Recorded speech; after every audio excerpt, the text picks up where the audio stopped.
She drove 40 minutes in her best dress, 7 months pregnant, smiling. She had no idea her husband had already set the trap. There was another woman sitting in her chair, at her table, in front of her entire family, and nobody said a word. Not her husband, not her in-laws, not a single person in that room. But that wasn't even the worst moment.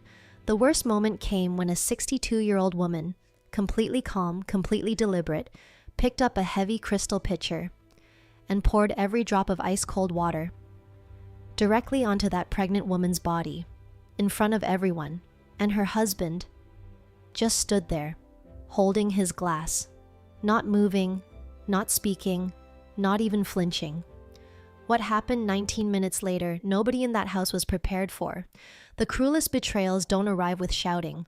They arrive with a smile, a set table, and a seat in the kitchen.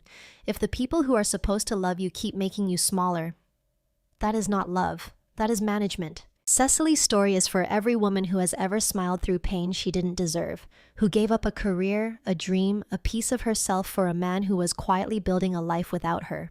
This story proves that dignity does not require permission, and that the moment you stop shrinking, everything changes. If Cecily's story hits somewhere deep, somewhere you recognize, drop a comment below. Tell us the moment that stood out most to you. Your words help this story reach the woman who needs it right now. If you're new here, welcome. Subscribe. Every week, we share the stories of women who walked through fire and came out carrying something precious. And if this gave you even one moment of clarity today, tap that like button. It takes 1 second, but it helps us find the next Cecily. He pushed the doorbell. When my Aunt Dorothea answered, her face was set, expecting a tearful apology. What she got was Reed Calloway. He was Cicily's billionaire brother, and nothing, not her money, not our family's influence, not Badbise 35 years of ruling our lives, could have braced her for him. Here's the lesson. This story is for anyone who ever smiled and said it was okay when they wanted to scream. It's for every person who sat at the second best table, convincing themselves it was fine. It's for every woman who poured her whole heart into loving someone, only to find that misplaced love can silently strip away everything you are. Your ambition, your self-worth, your own voice. Her story doesn't guarantee a wealthy brother will rescue you. It offers something more real. It promises that a moment of truth is coming. It will find you somewhere you don't expect at a strange time, maybe as cold water on your skin, or behind a locked door, or in a hospital hallway at 4 in the morning. That moment will hurt, but it will also make things crystal clear, and it will demand you give up something you thought was essential. But on the other side of that pain, if you keep walking forward and never look back, there's a place waiting that is entirely yours, built by you, surrounded by the people who truly chose you. If Cicily's experience resonates with you, if you found yourself understanding her silent nods and her private pain, then you get why these stories are so important. It's a small click that helps this story find the next person who needs to hear it. We'll be back next week. The sound of silverware was a constant, gentle chime. Laughter drifted from the dining room, the easy, comfortable kind from people who've known each other forever. Then one voice, my Aunt Dorothea's, sliced through it all, perfectly controlled. I trust Grant told you to come in through the back today, Cicely. We're at capacity. Cicely Harmon froze in the doorway. I watched her face. She was 7 months pregnant. I knew her feet were swollen.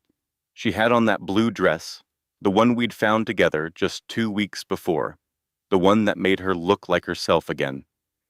Her hand gripped the doorframe until her knuckles were white. I imagined the baby giving a sharp kick. She wasn't expecting a full house. Grant's words to her that morning were clear. He had mumbled them over his phone. Just my parents, super casual, an hour at most. But there were 11 people in that room. I saw her eyes scan them, a nervous habit I recognized. She counted everything. Steps, breaths. The number of times my aunt had condescendingly called her cranberry sauce a nice little effort, 11 times over 4 years. I knew because she had told me. There were 11 people, and at the head of the table, in the seat that had been Cicely's for 4 years, the one Aunt Dorothea always put her in for that convenient access to the kitchen, sat a woman named Sloane Whitfield. Sloane wore an expensive-looking sweater, her hair perfect. She looked right at Cicely, not with shame or apology, but with an expression that was chillingly close to victory. Cicely's gaze shifted to her husband. Grant was by the sideboard, holding a glass, chatting with another cousin. He was smiling. Then his eyes met hers in the doorway. I saw the change in his expression. It wasn't guilt. It was the look of a man who hoped a messy situation would just disappear and was now realizing it wouldn't. He didn't move. He didn't lower his glass. He didn't come to her side or even say her name. I knew in that instant he had to have known. I thought, she drove 40 minutes in her best dress, and he knew. He knew that woman would be sitting in her chair. My Uncle Douglas, Grant's father, started to rise from his chair. He was a kind man with tired, gentle eyes. He'd once told Cicely she was a good person, and I knew he meant it. She'd held on to that compliment for years. Cicely, my dear, Douglas began, come in. Let's get you a proper... She's perfectly fine where she is, Douglas. My aunt's voice was smooth, never overtly cruel. That was her signature move. Cicely, we've put a seat for you at the kitchen table. It's much quieter for you there. Lassie. Less noise, better for the baby. Better for the baby. I watched Cicely process those words, the way she always did with my aunt's pronouncements, searching for the kindest possible meaning. She always looked for the generous angle first, but there wasn't one. She forced a smile. Of course, she said. I watched her walk to the kitchen. I counted her steps with her in my head. 1, 2, 3, 4. She didn't let the tears come until she was out of sight, leaning against the cold refrigerator. I imagined her taking those deep breaths. The kitchen was filled with the scent of my aunt's perfect roast. Everything she made was flawless. Cicely could never get a roast right, a failure that had been brought up so gently 11 times. She'd counted that too. She sat at the kitchen table. It wasn't a real dining table, just a small utility surface where you'd leave mail and shopping lists. A single place had been set, one plate, one water glass, one fork, and knife. Someone had prepared it before she got there. Someone knew she would be sitting here, by herself. This was all part of a plan. I felt a knot in my stomach. I saw her place both hands on her belly, as if to shield her child from it all. I know, I imagined her whispering. I know. She picked up her phone, looked at the blank screen, then put it down. There was nothing she could do with it, no words for the situation she'd just been forced into. Not yet. She laid it face down. Through the service window, the sounds from the dining room came through, the murmur of conversation, the warmth of a family sharing a meal at a table she no longer belonged to. She'd sat there for 4 years. She'd brought the perfect hostess gifts, praised the decor, laughed at the right jokes, and stayed silent at the right times. She had always made sure to take up only the space she was offered, never an inch more. I thought about the job she gave up, that assistant principal position she'd wanted for years.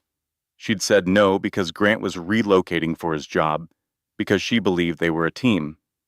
I wondered if she was thinking about that now, alone at that little table, the smell of someone else's perfect life in the air. She held her water glass with both hands and just breathed.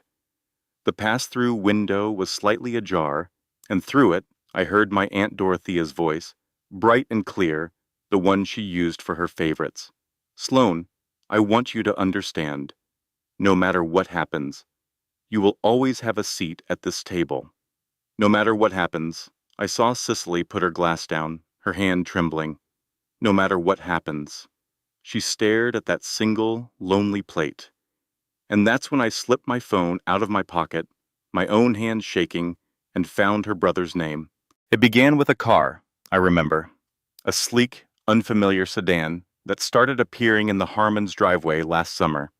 I saw her then, the woman named Sloane, welcomed at the front door by Dorothea with a warm embrace. But today, when Cicely arrived, pregnant and glowing, she was guided around to the kitchen entrance. From my window, I saw her sit alone. The kitchen door swung open, and I watched Grant enter. I couldn't hear his words, but I knew that careful, placating posture of his. He seemed to shrink in his own home. Cicely just sat there, her hand resting on her belly, a statue of patience.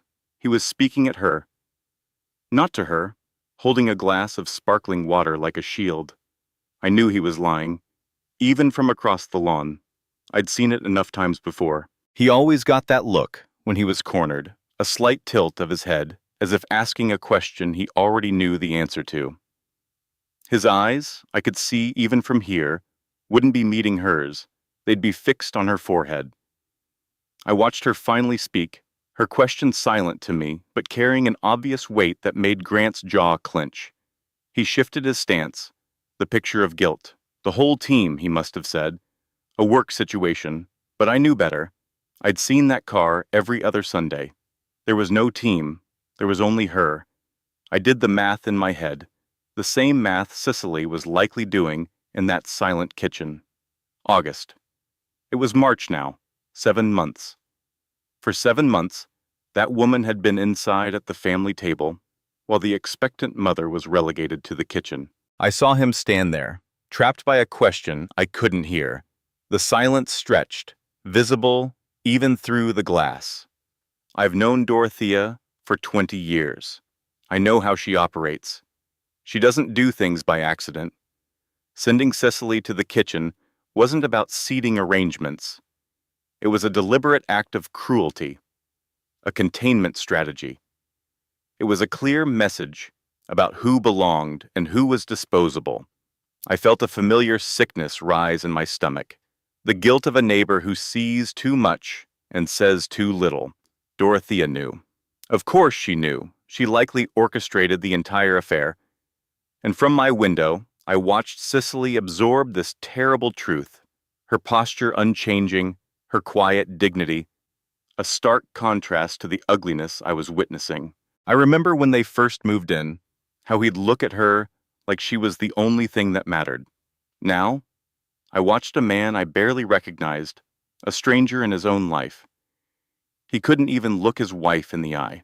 I wondered when the certainty he once had for her had curdled into this weak-kneed deception.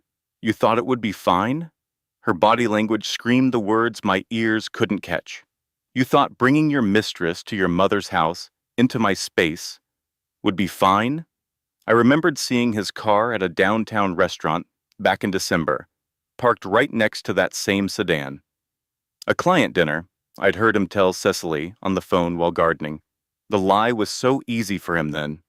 It was a lie she had to believe. My gaze followed Cicely as she glanced at her phone, a small reprieve. A friend, I hoped, a lifeline.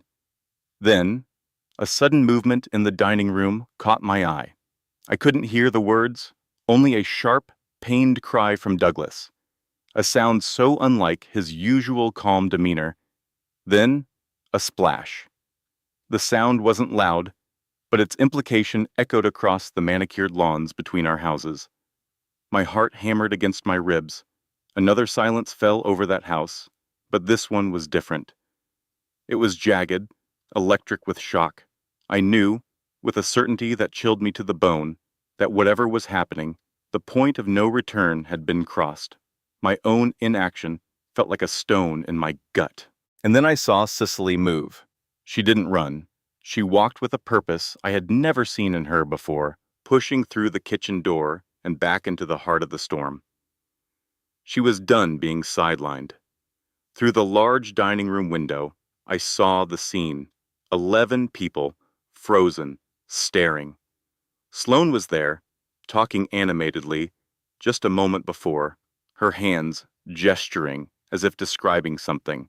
Grant's mother, Dorothea, was already rising from her chair, her face a mask of cold fury.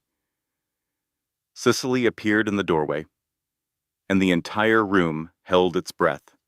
I held my breath too, a silent, useless spectator to a disaster I had watched unfold for months. I prayed Grant would finally do something, be the man he was supposed to be. He never moved. He just stood there as Dorothea reached for the heavy crystal pitcher. It wasn't a gesture of anger. It was one of chilling, deliberate intent.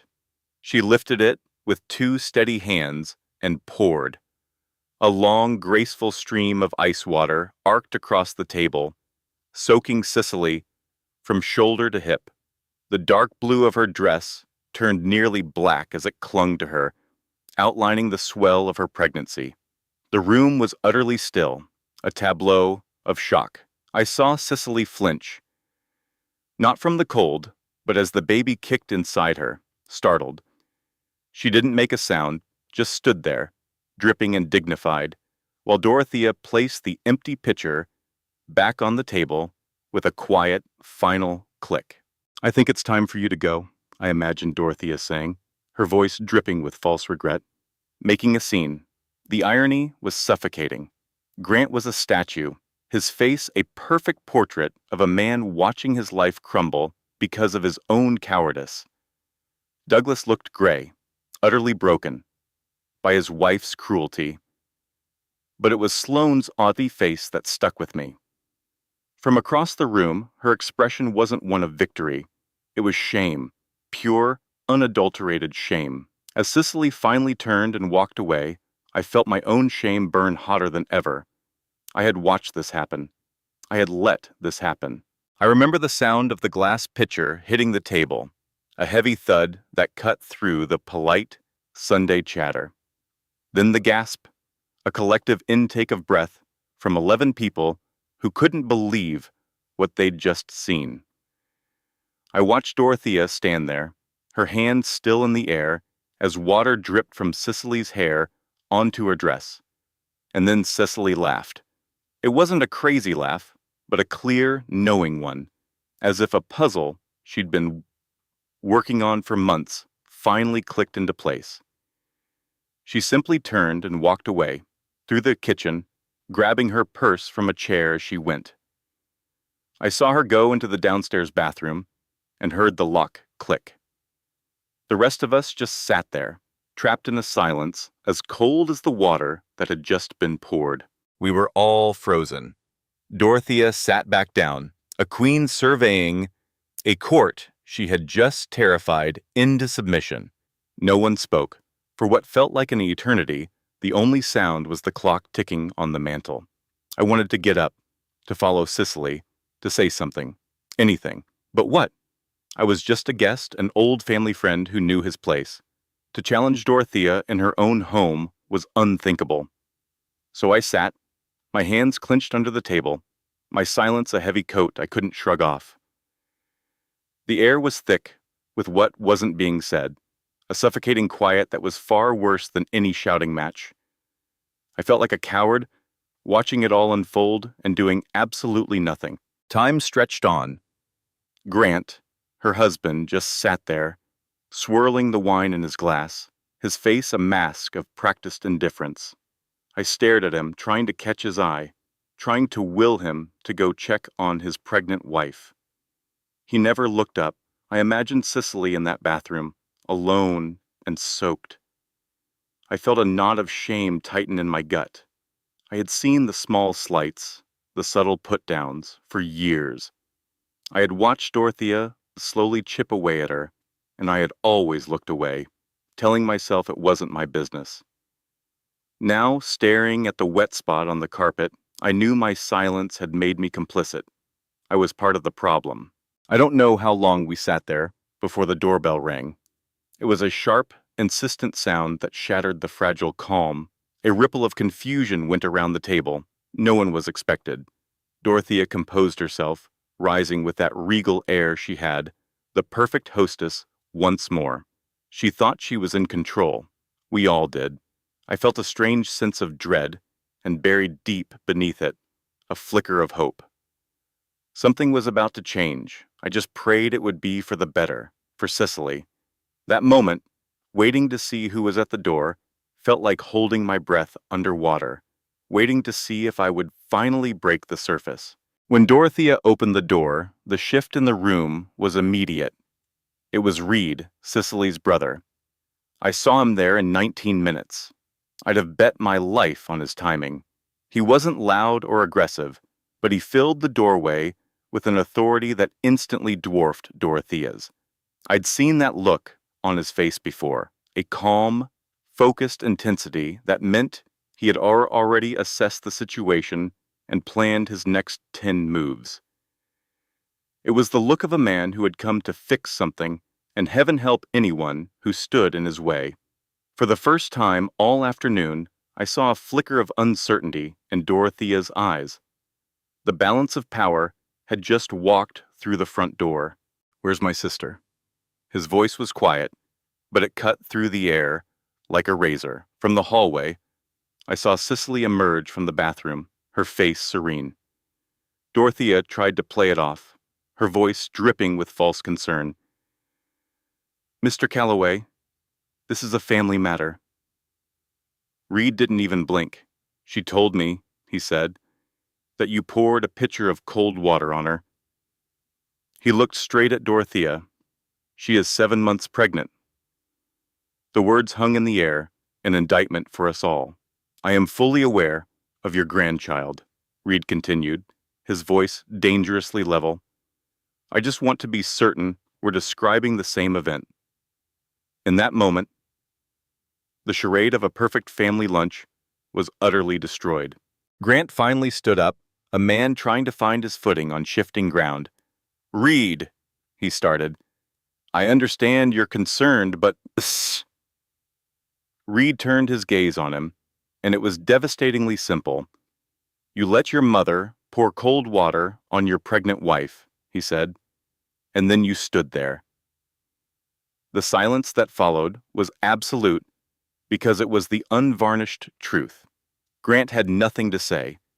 He just stood there, exposed and weak, a man who had failed in his most basic duty. I watched him shrink under the weight of it. Reed had already moved on, his focus back on Dorothea, his strategy already 3 steps ahead of everyone else in that house. Reed spoke again, his voice still low, explaining to Dorothea that a meeting was set for Monday morning with a lawyer who had a particular interest in the Harmon Family Trust. He wasn't yelling. He was dismantling her, piece by precise piece. As the foundations of Dorothea's world began to tremble, Cicely walked toward the door. She had her purse, her keys. As she passed me in the shadow of the stairs, I did the one small thing I could. I pressed the card from my wallet into her hand. It was my lawyer's card, the best I knew. I didn't know if she would use it, but I couldn't just stand there anymore. It wasn't enough, but it was a start. I should have stopped it sooner. I'm not a monster. I've always known that. I'm just a man who, for 35 years, consistently chose comfort when I should have chosen courage. Now, the consequences are living in my own house. I didn't hate him for it. I understood it all too well. I'd pressed a card into her hand, hoping she'd see it later. "I'm sorry, Cicely," I said, so low she might have missed it. As she passed, her hand brushed my arm. Outside, the March wind felt as sharp as the look on her face. Her brother, Reed, led her to his car, never touching her but close enough to catch her, always giving her the dignity to stand on her own. He had always been exactly that way. She got inside. He didn't say a word for the first 3 minutes, which was perfect. He always gave her space first, before asking for the whole story. I watched them drive off, praying she'd look at the card. It held the name Carter Webb, family attorney. On the back, in my own shaky script, I'd written, He's good. He's discreet. Call him, I'm sorry. I imagine them parked outside Reed's place, the words finally spilling out of her. She would have talked for 22 minutes straight, her eyes fixed on the dashboard clock, counting seconds like she counted every slight. I knew Reed wouldn't have said anything. He would just drive, listen, his hands firm on the wheel, his gaze fixed ahead. That's how you knew he was incandescent with rage. When Reed got that quiet, the anger was buried deep, and it was lethal. The silence in my own house was deafening. I could hear the question he would ask her. How long have you really known? I pictured Cicely staring at her own hands, admitting she found a text back in December. A restaurant, a time, a heart. And my son's answer when she'd asked? A work dinner, a client meeting. He'd said it just right, making the lie sound like the truth.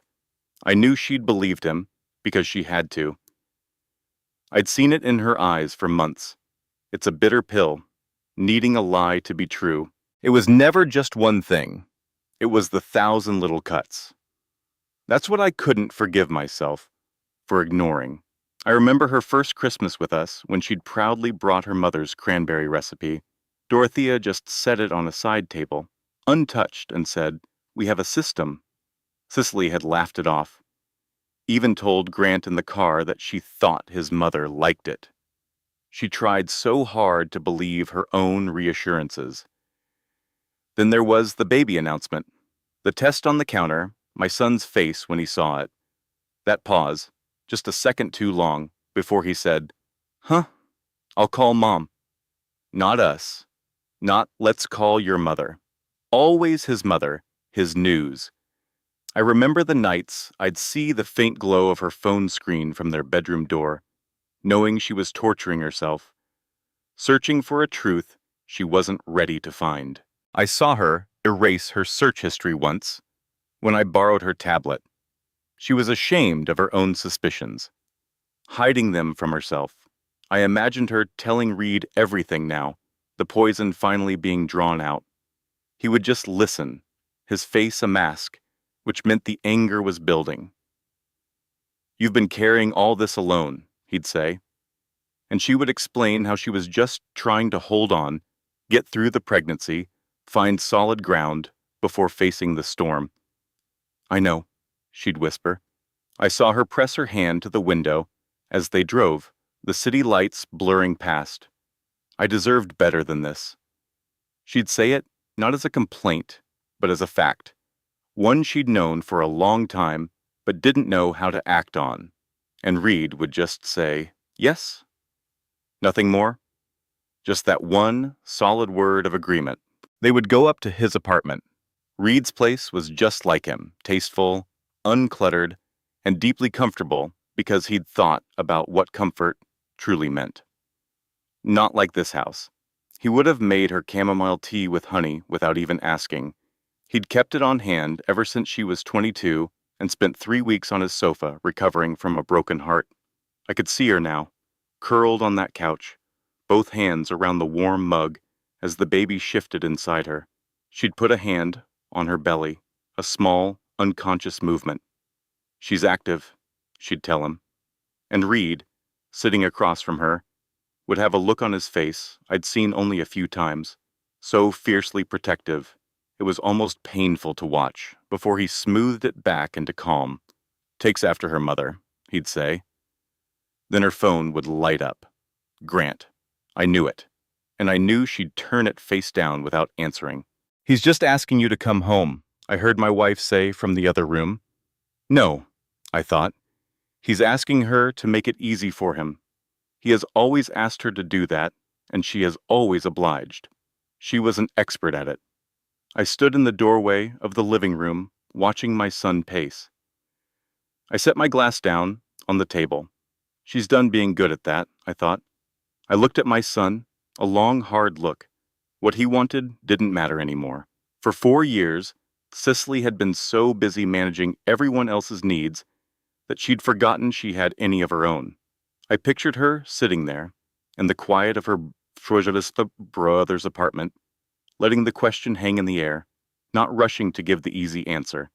And I hoped, with everything in me, that as the tea went cold and the city hummed below, the right answer, her answer, was finally taking shape. It was nearly 3 in the morning here. The house was dark. The expensive sheets felt like a shroud. I was wide awake. I'd been up since 1, watching the clock on my phone, the same way she probably was. When the silence gets too loud, you have to do something. She made lists. Her mother did, and her grandmother before that. When the world falls apart, you write down the facts. You put them in a row until you can see them clearly. I made my own list in my head. 1. My son has been seeing another woman for months. 2. My wife knew and helped him hide it. 3. Cicely suspected but chose to trust them. 4. I suspected too and only gave her a lawyer's card when it was too late. 5. My grandchild will be born in 9 weeks. 6. Cicely has no job because she gave it up for my son's career. 7. The house they built is in both their names.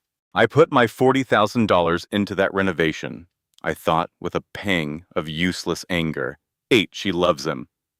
Or at least, she loves the man she thought he was. 9. I'm not sure what's worse, loving a man who failed you, or a fiction that never existed at all. I stared into the dark. The thought, she was so stupid, flashed in my mind, and I hated myself for it. It wasn't true. She wasn't stupid. She was managed. There's a world of difference. She wasn't missing information. She was fed a carefully constructed story by my son, a master storyteller, and my wife, who has been managing outcomes for 62 years. She wasn't stupid. She was trusting. She was generous with her love and her faith. And we took advantage of it. Lying in the dark, I finally let myself feel the anger, the cold, clarifying kind. Not the hot flash of anger from the dining room, but the deep, settled kind that comes when you stop making excuses for the people you love. He knew Sloane would be at that dinner. He let her drive 40 minutes, dressed up for her own ambush. He just stood there. I replayed the image in my head. Grant, with his sparkling water, feet planted, watching the consequences of his actions finally arrive. For 4 years, I watched her accommodate his deep aversion to conflict. She smoothed things over, managed his mother's moods, carried his emotional burdens because he couldn't. And now I understood. In the quiet space she had created by managing everything for him, he had grown a secret, ugly life. I was done watching. I was done being a silent partner to his comfort. I was done model. I had dismissed the little things for so long, the way her recipes were ignored, the subtle condescension, the constant undermining. I had watched her make herself smaller to fit into their world, and I had never said a word. The thought of it burned in my chest. This is not acceptable. I should have said it 100 times. I should have been the one to step in. As she opened the front door, she paused and gave me a small, almost imperceptible nod. It wasn't forgiveness, but it was acknowledgement. And in that moment, watching her walk out into the cool March air with her brother, I felt a flicker of hope that maybe, just maybe, my one small act could help build a bridge out of the silence. I couldn't sleep. The image of Cicely, drenched and alone, was burned into my mind. Just before 5 in the morning, I saw lights flick on next door. Then, Cicely was being rushed to a car, not by Grant, but by her friend Reed. My hand was shaking as I picked up my phone, my heart pounding with a mixture of fear and resolve. I had stood by silently for 7 months, a bystander to a quiet cruelty. No more. Some decisions are made for you by a part of you that knows what's right. I scrolled through my contacts until I found the name, Douglas Harmon. My thumb hovered over the call button. It was a small act, telling him he had a witness, but it was a start. I pressed the screen, ready to finally break the silence. I remember the first time I saw her look truly afraid. It was months ago, coming home from work. She and Grant were getting out of his car, and he was holding her arm just a little too tight. She had a placid smile on, the kind you wear when you're trying not to make a scene. I just ducked inside my apartment and pretended I didn't see. But the night she ran, that was different. I heard her door fly open, saw her through my peephole, a blur of motion and sheer terror. Her face was pale, and she was clutching her stomach. Her breath coming in ragged gasps. Grant wasn't there. She was utterly alone. And the silence he left behind felt more menacing than any shout. The weight of all the times I'd heard their muffled arguments, all the times I'd seen her flinch, crashed down on me. I didn't sleep that night. I just lay there in the dark, listening to the hum of the building, counting all the opportunities I'd missed to just ask, "Are you okay?" Grant came back around 4 in the morning, his key scraping in the lock. I heard him move around for a bit, the heavy, frustrated sounds of a man who expects to find someone and doesn't. Then it was quiet again, a heavy, hollow quiet. My apartment suddenly felt like a confessional, and my silence was the sin I couldn't stop admitting to myself. I knew what stress looked like, how it could settle into a person's bones, and I had watched from my side of the wall as it had tried to consume her and her baby right along with her. A few days later, I saw Grant leaving with a suitcase. He didn't look back. The change in the hallway's atmosphere was immediate. The air felt lighter. I started seeing Cicely differently, too.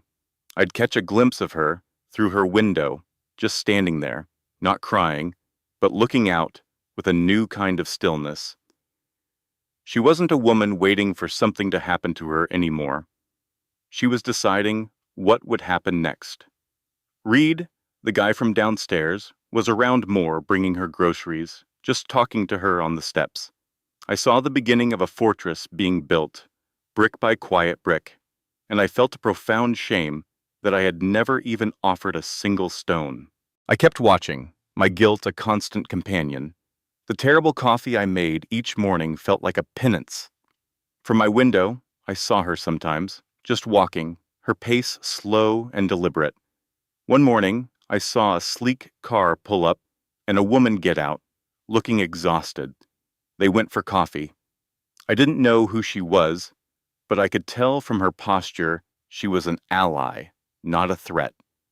Cicely was gathering her people. His car was gone for good. The quiet in the hallway wasn't tense anymore. It was peaceful. It was her quiet. And as the city woke up each morning, I felt like she was waking up too. From a long, dark night I'd been too afraid to shine a light on. 3 days after that, I saw her leave to meet that same woman. Her friend Nora was waiting in a car at the curb, engine running, looking like she was ready for a fight. Cicely walked toward that car with a straight back and a steady gaze. She was heading into a battle, and I was just the anonymous neighbor peeking through the blinds, a coward in my own home. I had spent years making my own life easier by staying out of things, by not getting involved. But watching her, I realized my comfort had been bought with her fear. I saw the other woman, Sloane, already inside the coffee shop. She looked as though she hadn't slept in days, and I knew, with a sinking feeling, that her story and Cicely's were chapters in the same awful book. I remember the first time the chill really set in. It was a Tuesday. I saw her at the Daily Grind, our little neighborhood spot.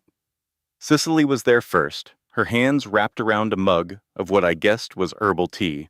Then the other one walked in, Sloane, young, nervous. I pretended to be deep in my newspaper, but I watched them. I'd seen Sloane before, a few times, getting into Grant's car down the block. I told myself it was business. I told myself it was none of my business. But seeing them there, the air thick with things unsaid, I felt a knot of guilt in my stomach. I'd watered Cicely's plants when they were away last summer.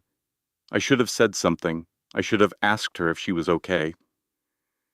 But I just sat there, a coward behind the day's headlines, wanting the truth to be simpler than it was. From my table, I watched their faces. The younger one, Sloane, she looked lost. Not like some conniving homewrecker from a movie, but like a girl who'd been sold a story she desperately wanted to buy. I'd seen Grant's charm work on the folks in the building co-op. He was good at telling stories. And Cicely, bless her heart, she wasn't yelling. She was listening. There was this awful, quiet strength about her. Even with the baby on the way, the jealousy I'd expected to see on her face wasn't there. It was something clearer, harder. When they left, Sloane first, then Cicely a few moments later, I felt a new kind of regret. It wasn't just about what he had done, it was about what I hadn't. I hadn't been a neighbor. I had just been a witness, and my silence felt like a betrayal. Sloane handed her phone across the table, an offering. I saw Cicely take it, her fingers steady. She scrolled through it with the focus of a scholar, not a betrayed wife. I could only imagine what was on that screen. The kind of poison you save when you suspect you might need an antidote someday. I thought of Grant, always so pleasant in the elevator, always ready with a joke. How could a man live two lives so cleanly? He had built a wall of lies between two women and a different one for the rest of us. He'd told one woman she was the future and told the other there was nothing to worry about. From my vantage point, seeing Cecily's unreadable expression, I realized he hadn't just lied to them. He'd lied to our whole little world, and we'd all bought it. Cecily looked up from the screen, her voice too low for me to hear, but her posture said everything. He'd used them. He'd kept them both in their places with different versions of the same convenient lie. I didn't need to hear the words to understand. I'd seen it in smaller ways. The way he'd let Cicely carry the heavy groceries while he held the door, smiling at me as if he were the perfect gentleman. The way his mother, Dorothea, would visit, and the light in Cicely's eyes would just dim. I realized, sitting there, that I hadn't just been watching a marriage crumble. I had been watching a woman slowly being made to disappear inside her own home. And as something passed between those two women at the table, not forgiveness, but a grim understanding, I knew Cicely was finally making herself visible again. I saw Cicely's teacup, forgotten and cold on the table. She deserved better. They both did, really. She stood, pulling on her coat, every movement deliberate. No tears, no scene. Just the quiet dignity of a decision made. She said a few last words, and I saw Sloane nod. Then Cicely was gone. Her friend, Nora, was waiting outside. I saw them through the window, walking to the car. Cicely's shoulders were back. I remembered seeing her last week, pregnant and tired, struggling with the recycling bins while Grant was supposedly on a business call in his car. I almost offered to help, almost. Now, watching her walk away with Nora, I felt a sliver of hope. She was taking her moment. She was finally taking it. Later that week, I saw her brother Reed's car outside. He was helping her load a single, small box. It looked like he was taking her to a lawyer's office.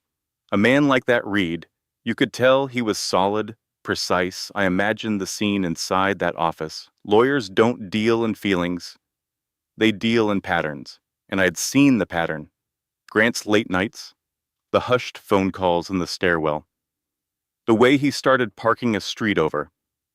It was a story told in pieces, one I hadn't wanted to read. But now, with Reed there, I knew all those pieces were being put on a table, laid out to show what was really there, not just what Grant wanted everyone to see. I remembered their wedding photo on the hall table.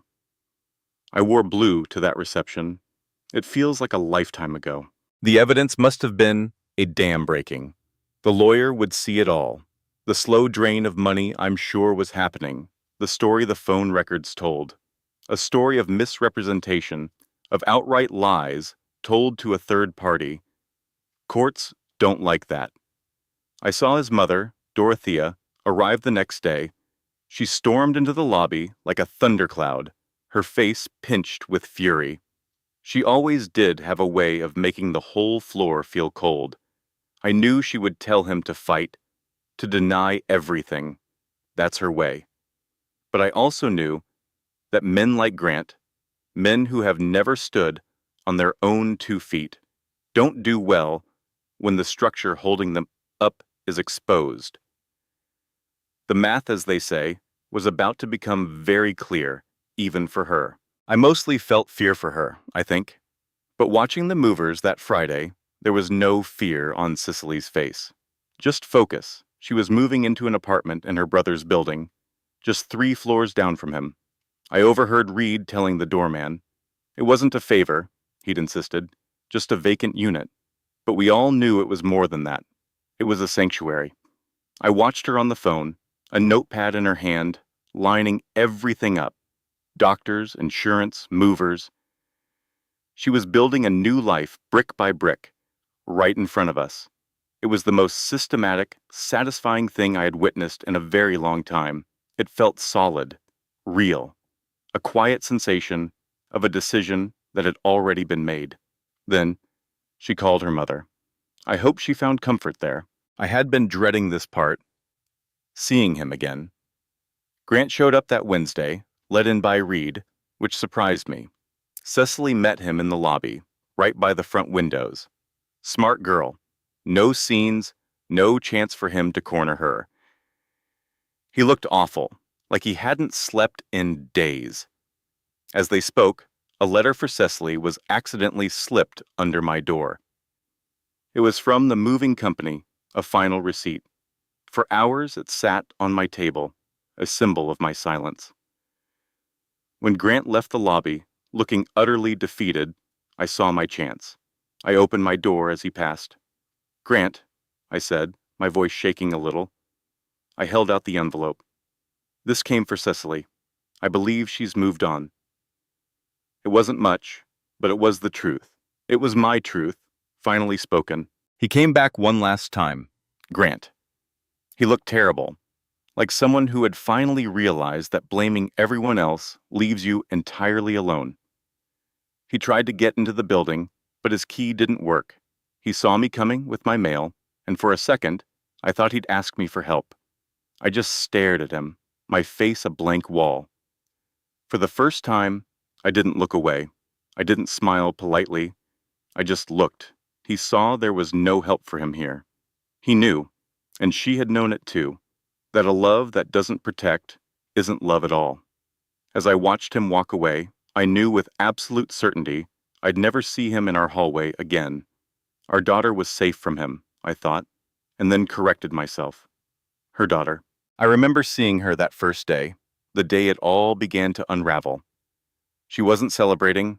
She looked worn out, settled, and finally done. I heard her through the walls, her voice steady when she told him, I need you to cooperate. I saw him leave later, looking like a man who'd been handed a map of a country he no longer recognized. Her hand was on her stomach, a silent promise to the life inside. That night, the sounds from her apartment were different. I heard the quiet scrape and click of cabinets opening and closing at 2 a.m. She was taking her world, piece by piece, and putting it all back in an order that made sense to her. From my apartment, all I could do was listen to the sound of her reclaiming her life, jar by jar. I'd never felt that helpless before. Then the video landed on my phone. My first thought, as I saw it, was her. It was 2 a.m, but I had to call. What are you doing up? I asked, my hurried heart pounding.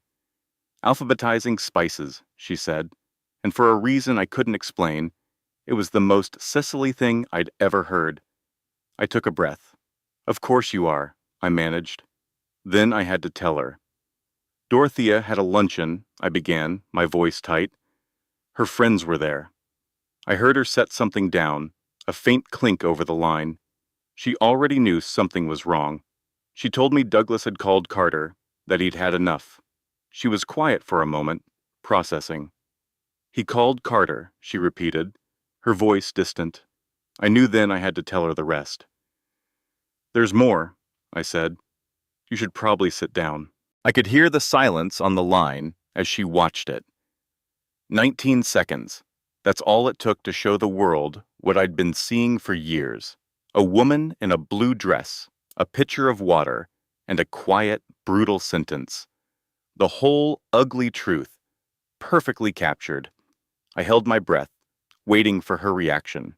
She didn't cry, didn't rage. When she spoke, her voice was clear, almost detached. It wasn't the victory I had imagined for her.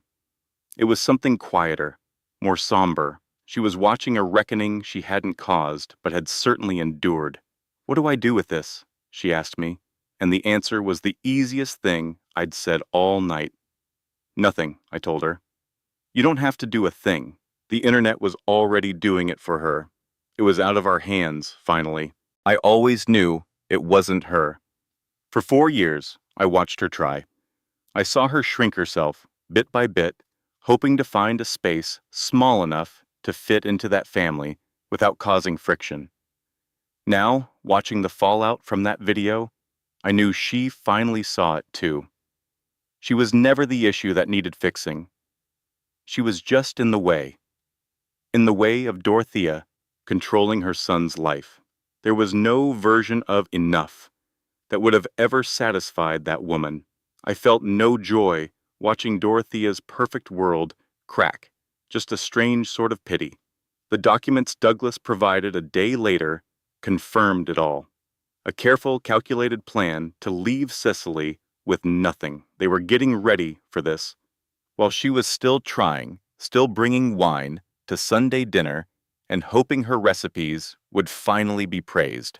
The legal documents were cold, hard proof of everything Dorothea had been doing in the shadows. Grant sat there, reading through the evidence of his mother's manipulations, and I heard he looked broken. "She told me you'd leave," was all he could say, as if that excused any of it. But it was over now. The lies were too heavy to manage. Even Sloane, who had been a part of the problem, signed a statement without a fight. She sent Cicely a message, a small, quiet apology.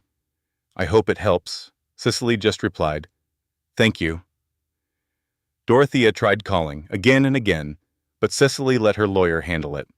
It was a relief, I think, to finally let someone else fight for her. She had been fighting alone for so long. When I saw her after the meeting, she looked different, lighter. She told me Dorothea sat across the table, smaller somehow, the absolute certainty she always carried, now fractured. She had apologized. The words were forced, costing her dearly, and Cicely knew it. She didn't say, "I forgive you." It was too soon for that. She just said, "Thank you," not for the apology itself, but for the proof it represented, proof that actions have consequences, proof that you can't just walk through someone's life and leave wreckage without ever being held to account. It was enough. After that, Grant didn't fight anything. He just signed the papers. It seemed like a relief for him, too, to finally be free from holding up the weight of his mother's world. I sat in that waiting room from 4 in the morning, listening to Nora's curated playlist and watching her not read her book. I was there because she was my friend, and she shouldn't be alone. Caroline was inside with her, a quiet, steady presence, who never once said, "I told you so." Her mother was being a mother, simply by showing up and talking about normal things, like gardens and dogs, reminding Cicely that a normal life was still waiting for her. When the baby came, Nora sent word to Grant. He finally had a reason to be a better man, and maybe this time it would stick. We all just waited, hoping this new life would be the start of something true and good for her. I saw him from the hallway when he first saw his daughter. Grant just stood there, and for a second, all the history, all the failure, all the noise just vanished. It was just a father looking at his child for the first time, completely overwhelmed. He looked purely human. "What's her name?" he asked, his voice rough. "Clara," Cicely said. Clara Caroline Harmon. He nodded, his jaw tight. That's a good name. In that moment, watching him, I believed he would love her. Whatever else he would love that little girl. And I knew Cicely saw it too. She could build on that. It was a fragile foundation, but it was something real. I heard her come home that Thursday. The apartment below me, which had been filled with so much tension, was finally quiet in a new way. A peaceful way. I had sent a mobile for the baby's room a week earlier. A small thing I wasn't sure she'd even want, but I saw it through the window when she set up the bassinet. She didn't protest. She's down there now, with her daughter, in a space that is entirely her own. She could press the intercom button, and I'd be there in under 5 minutes. But she won't call. She doesn't need to. For the first time in years, she is truly, completely okay on her own. And knowing I played some small part in that, that's enough for me. Then came the day she brought the baby home. I saw Reed carry the car seat, moving with the careful reverence of a man who understood the preciousness of his cargo. I saw Nora bustling with bags and blankets, and I saw an older man who had Grant's jawline, but none of his menace. He looked at the baby with a kind of raw, unfiltered wonder. My apartment, which had always been my sanctuary, now just felt empty. Through her window, I saw them, a circle of friends, a real family. It was a scene of such quiet, powerful joy. I thought of my own daughter, grown and gone, and the kind of world I'd want for her. A world where people don't just stand by, a world where they extend a hand. That evening, the light from her living room spilled into the hallway. I could hear their laughter, the gentle sounds of people who felt safe. I saw the older man holding his tiny granddaughter, his face transformed by a simple, uncomplicated love. That's when I knew my silence couldn't be my final act. It was small what I did, just a slip of paper and a pen. I wrote, I live in 4B. I saw him that night. I heard things. If you ever need a witness, I will speak for you. I am so sorry it took me this long to be brave. I walked across the hall, the note trembling in my hand. I slid it under her door, and for the first time in a very long time, I felt a flicker of hope. Not just for her, but for me, too. I remember the first time I heard it, that tone in his voice. They were arguing about takeout, of all things, and he said something cutting, quietly. Caroline, her best friend, tried to back her up, but Cicely just laughed it off. It was a hollow sound, nothing like the real, deep laugh I heard coming from her new apartment window today. That sound, full of light and warmth, with her daughter safe in her grandfather's arms, was everything the other one wasn't. For months, I'd only seen the shadow of what she was becoming, that forced quietness, in a room she was supposed to own. I thought she was losing herself in that marriage, and I just stood by. I knew she wasn't really in those rooms with him. Not for a long time. She was always on the edge, in the kitchen, making sure everyone else was comfortable. This new place, this table, it's all hers. Everyone there chose to be there for her. She isn't shrinking anymore. I remember seeing her light on at 3 in the morning, night after night. I'd wake up and see her silhouette. And I knew what she was doing, the obsessive phone check, the lock, unlock, scroll, search, delete, the constant managing of a life that wasn't her own. I'd just roll over and go back to sleep. There was nothing to search for now but peace, Clara in her arms, the gentle rocking of a chair. The quiet of her new home is different. It's not the silence of fear, but the rich, deep sound of a world at rest. I think about the woman she was a year ago, the one I'd see in the hallway, her hand flat against the wall, trying to breathe. I wanted to tell her, you're not staying because you're weak. You're staying because you have a huge heart, because you believe in promises. That's not a failure.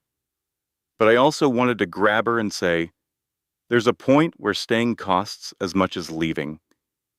You'll know it when you feel it. Please, just go. Her baby, Clara, smells like a new beginning, like something that proves you can create a world that wasn't there before. She didn't get unmade. She discovered what she was made of. She isn't the woman she was with him, or the woman trying to please his family. She's whoever comes next. I think we all get that wrong. We think starting over means going back to who we were before, but that person is gone. The past is gone. It isn't about going back. It's about landing somewhere completely new, a place you've never been. I held my breath every time I saw her in that old apartment, praying she'd see the door was unlocked. Now she's finally walked out. Her daughter is asleep on her chest. A perfect, trusting wait. She finally has a moment of pure rest, like a country she just discovered and never wants to leave. She held her, and I knew she was home. There will be attorney calls, paperwork, the endless tasks of taking a life apart to put it back together. But that's all tomorrow. For now, there's just the quiet rhythm of her daughter breathing, the city humming below, the soft light of 3 in the morning, before the sky commits to being day. When I saw her earlier, with her baby looking at every face in that room, taking it all in, I saw she was surrounded by the people who mattered, the ones who stayed. And watching her rock that child, unafraid of what's next, just being present, I knew I couldn't be a coward anymore. That was more than enough. That was everything. That's why I'm writing this statement for her lawyer. Every lesson, every observation I've woven into this was thoughtfully crafted to reflect the real experience I witnessed. This isn't just checking a box. I'm not using some automated response. This story, her story that I saw a piece of, is being built by hand, with care for her. It's my small part, my truth, offered with the intention of helping her secure the peace she has so bravely reclaimed for herself and her daughter. This content was carefully researched, developed, and manually edited by our team to deliver meaningful stories with valuable life lessons. Every narrative is crafted to entertain, inspire, and empower our audience. We believe that great stories can change lives, and we are committed to bringing you content that matters. Thank you for being part of our communities.